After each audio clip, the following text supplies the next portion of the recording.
All right, so continuing along with the money theme, today we're going to talk about renting an apartment. So we'll just read through your notes, fill in the blanks as we go. Like I said, if you have a comment that you want to add, feel free. I know you have a lot of experience with this, all the different topics we're talking about. So if you want to bring your own personal twist to the conversation, let me know. Yes, sir. So starting at the top of your notes, it says, many things go into planning how you will spend your money someday. Some of the biggest expenses you will encounter are housing expenses. Today we will explore some details of renting an apartment. So your first vocabulary term is an apartment. An apartment is a room or set of rooms used as a dwelling in exchange for money. So I'm sure you guys have some experience with apartments. You've seen apartment buildings. Maybe you've lived in an apartment building, have a friend that has an apartment. So an apartment, it's usually a big building with a bunch of different rooms where people live. They rent them out. You usually don't own an apartment. You rent an apartment. So you pay them money every month, and you're allowed to live there. All right, rent is your next word. It's an agreed upon amount paid at a fixed interval from a tenant to a landlord. So usually it's every month you owe a certain amount of money to live there that month. A lease is a contract between the landlord and the tenant that states the length of time the tenant may occupy the apartment in exchange for a certain amount of money. So everything that you need to know about renting an apartment is on the lease. So when you find an apartment that you like, you sit down with the landlord and there's this agreement. You read through it, they read through it, you all agree upon it, you sign it. So usually you'll hear people say like, oh, I signed a 1-year lease. That means that that's the rent that they're going to pay, and they're going to live there for a year. They've agreed not to move out. The landlord has agreed not to let anyone else live there for that length of time and that amount of money each month. The tenant is the one who rents the dwelling. Most of the time I'm saying apartment today. You can rent a house as well. A lot of this would apply to renting a house. Usually, though, a lot of times apartments are what you rent and houses are what you buy, but you can rent a house as well. A landlord is the owner of the property that rents to another, and utilities are additional expenses such as water, sewer, trash, electricity, internet, cable, etc. So these two words keep coming up a lot when you're talking about renting either a house or an apartment. The tenant and the landlord. So here are the jobs, the responsibilities of the tenant. So the tenant has to pay the rent on time. Renting for the purpose stated in the lease. So you'll sign a lease like, I'm renting this apartment to live there. So you're not going to use it to, open a clothing store. You're going to live there. Or if you sign a lease for a business that says you are going to sell clothes from that place, you can't live there. So it'll say in the lease, in the contract that you sign, what you're going to do there. And you have to follow that purpose, okay? The tenant also is taking responsible care of the property, notifying the landlord if any major repairs are needed, giving notice if leaving the lease early, giving notice if leaving before the lease is up, and following the agreed upon consequences for breaking the lease. So a 1-year lease is pretty standard. If you have a 1-year lease, let's say after 4 months you're like, I'm just not feeling it. That's called breaking the lease. And there's usually a spot in the lease that says if you break the lease, these are going to be your consequences. And sometimes you have to pay the rent through the end of the lease anyway. And it'll say that in the lease. Like even if you move out early, you're in charge of the rent for the rest of that year. Or you're in charge of the rent until they find someone else to live there. Or sometimes, like I broke a lease once and the only punishment was that I didn't get my security deposit back. And the security deposit was like $200. It wasn't that high. So I got really lucky when I only broke a lease one time and the punishment wasn't that bad. But I made sure I got my lease out and I looked to see what the punishment would be before I told him I was moving out. So you got to kind of like weigh out your options if you're going to break a lease. A lot of times it's very expensive. A lady in my building, she actually got evicted because she was smoking, and it's a non-smoking got kicked out. Yeah. And she lost her damage safety deposit, which was like $600. Yeah. So that's why the lease is so important. And that's what it says. You take responsibility, take responsible care. And if you sign a contract that says you're not going to smoke there, you can't smoke there. Or you're not going to have... Pet. Right. It's a non-pet building. Yes, exactly. So you got to make sure you're following the rules or you'll be out of money and a place to live, So it's kind of definitely serious. Any questions on what you would be the tenant in this situation? So any questions on...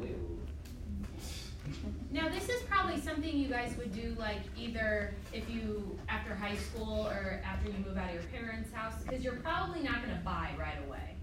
That's typically not what... Buying a house takes a lot more money. Yeah, it's really fun. And it's a lot, an apartment is usually like a 1-year commitment. Buying a house, which we'll talk about tomorrow, is like a 30-year commitment. Yeah. So this is usually the first step in moving out on your own.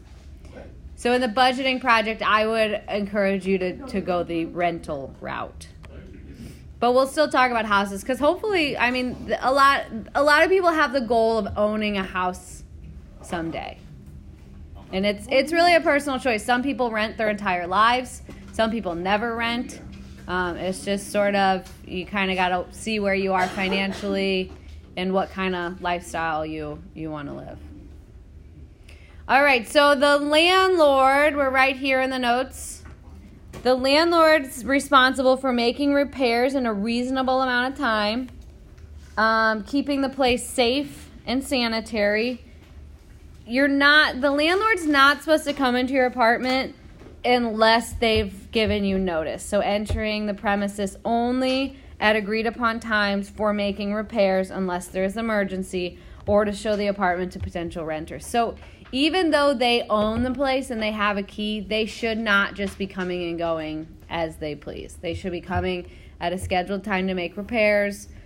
Obviously, like if your toilet's overflowing and leaking into the apartment below you, they're going to come in right then. That's an emergency situation, but they shouldn't just be coming in and out whenever they like.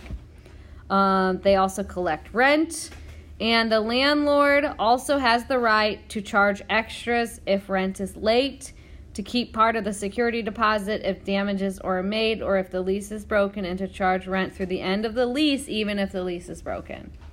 So like I said, if you tell them, hey, I'm going to pay you rent for a year and I'm going to live here for a year, even if you don't live there, a lot of times they will still want you to pay rent because they're losing money if you move out early. So there's a lot that goes into the whole tenant-landlord relationship. Questions?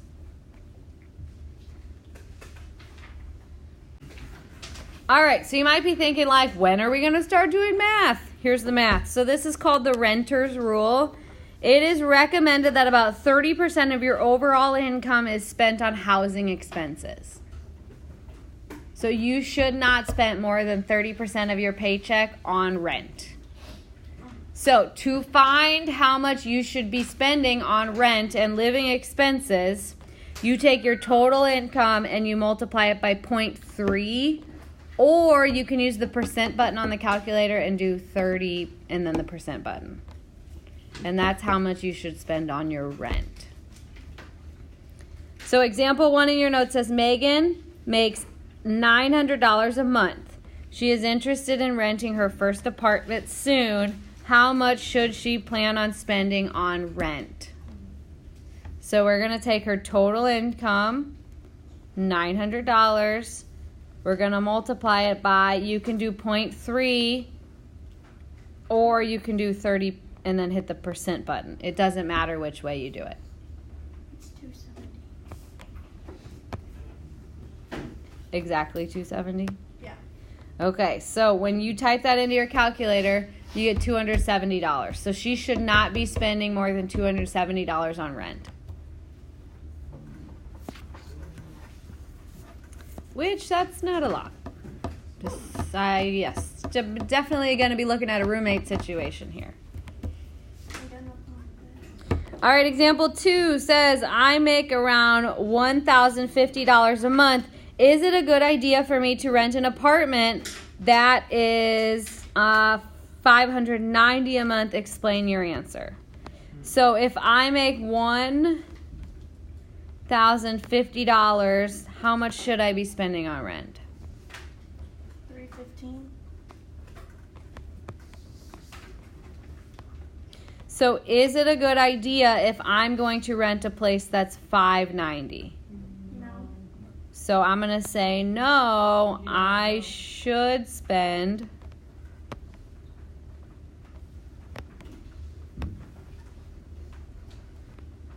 around $315. You don't have enough for. Right, so you could just say like, no, we don't have enough. Or you could figure out like $590 is what percent of $1,050, and then say like, no, that's actually this percent when you should only spend 30%. So there's a lot of ways to explain your answer. Do you guys have any questions right now on the renter's rule, it's called? All right, we will continue on.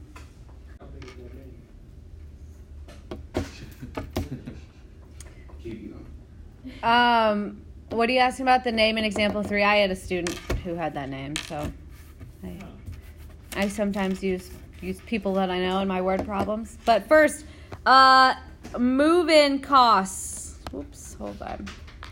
So the downfall, I would say, of renting an apartment, or the thing that prevents a lot of people from renting their first apartment, is it's really expensive at first. There's a lot of upfront cost.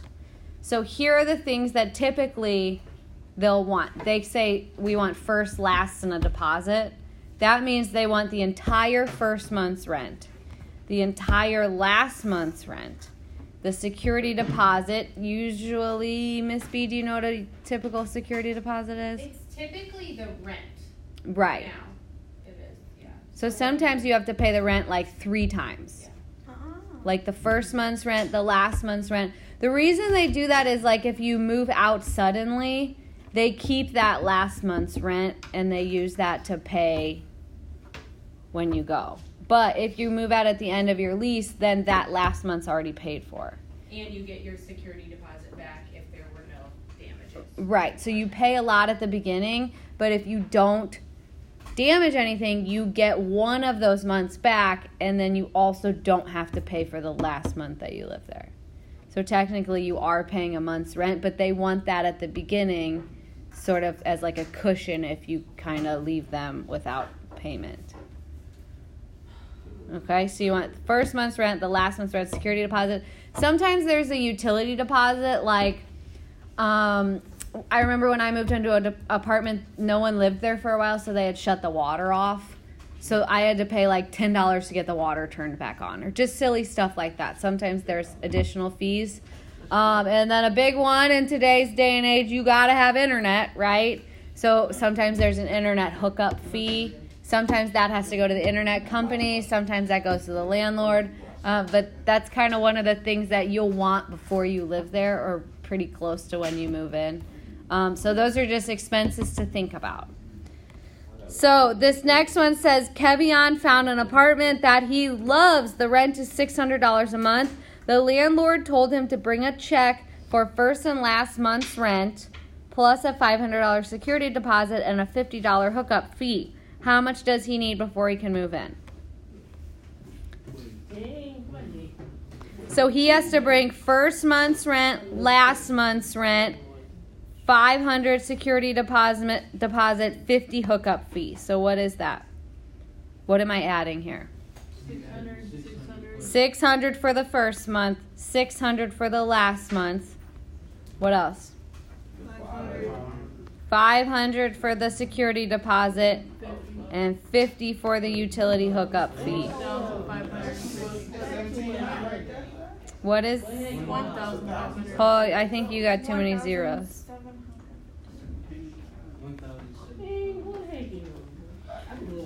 So even if it's only $600 a month, that first month he's gonna have to pay $1,750.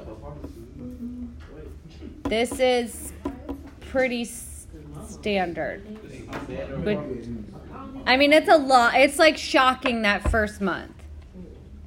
It really costs a It lot. also depends where you want to live. And that's probably pretty standard for Belleville, 600. I would think. And I think first month's, last month's deposit is pretty standard too. So I think this is pretty personal. So that's why it's not filled in yet. I kind of want to brainstorm as a class. So what do you think? You were just saying how expensive it is to move in the first month. What do you think some benefits of having a roommate would be? So half the bills, yeah. And you could split the internet bill. You could split the cable bill and the Netflix bill and all the bills. Yeah, you're gonna have to get your own Netflix account. Good luck with that. What are the other pros you think of having a roommate? You got a friend. Yeah. Oh, that's a huge one. It's like a built-in friend. Well, you're not alone. Well, heck no. I can't do no roommate. I mean, if you living with Only when you live on college campus.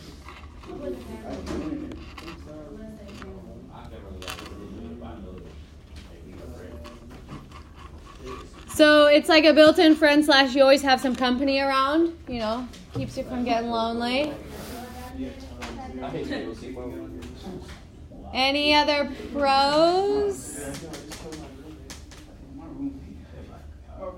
Okay, now I feel like someone right in front of me has some cons. What would be bad about having a roommate? Pay their half. Yeah, maybe they don't pay their half. So you have to really trust them. Like what? Oh, like using your stuff? Eating your food?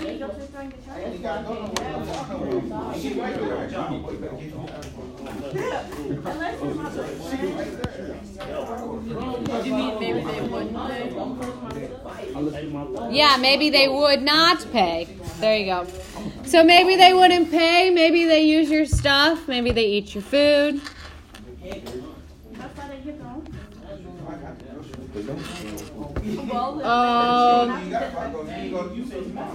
I think that maybe they wouldn't pay is a big thing. Like, you have to really trust your roommate. Shh. Do you guys have something? Do you have something to add to the group conversation?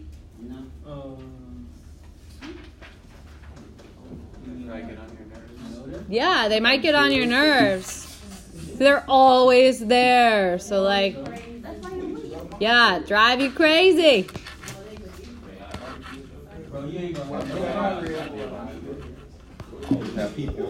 Yeah, that's a big one. Shh. They live there too. So what if they want to have company over that you don't want to have over? So they might invite unwanted guests.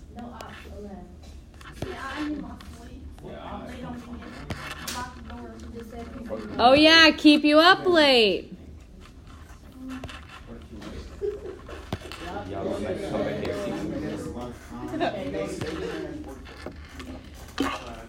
So, I mean, splitting the bills is super, super beneficial, especially in your young 20s. There's not, money's not always flowing.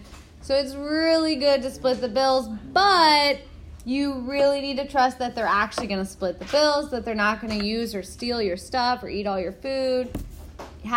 They might have people over that steal your stuff, You're not sure who they're letting in and out of your apartment. They might be noisy, keep you up late. They might have weird pets. I remember the one time when my grandma rented her basement with someone my family members, sisters, something like that. They stole her jewelry. Yeah, I mean, you kind of let someone into your space you don't really know. Well, then how they only paying your rent certain walks? I mean, you gotta take the good and the bad. Anyone have any other pros or cons that they want to add or discuss, or a good roommate story that you're... It's funny because they're more cons than there are pros. There are definitely more cons, but I think the splitting the bill is a really big pro. So you got to kind of weigh it out. And make sure they hygiene is cool. Yeah, bro. Oh yeah, they might be a little stinky. Stinky roommate, yeah. If you guys are planning on going into going into an apartment complex, Trevon, or like going to college, sometimes you can do like a compatibility test and see like if you guys really match and see if you want to live together.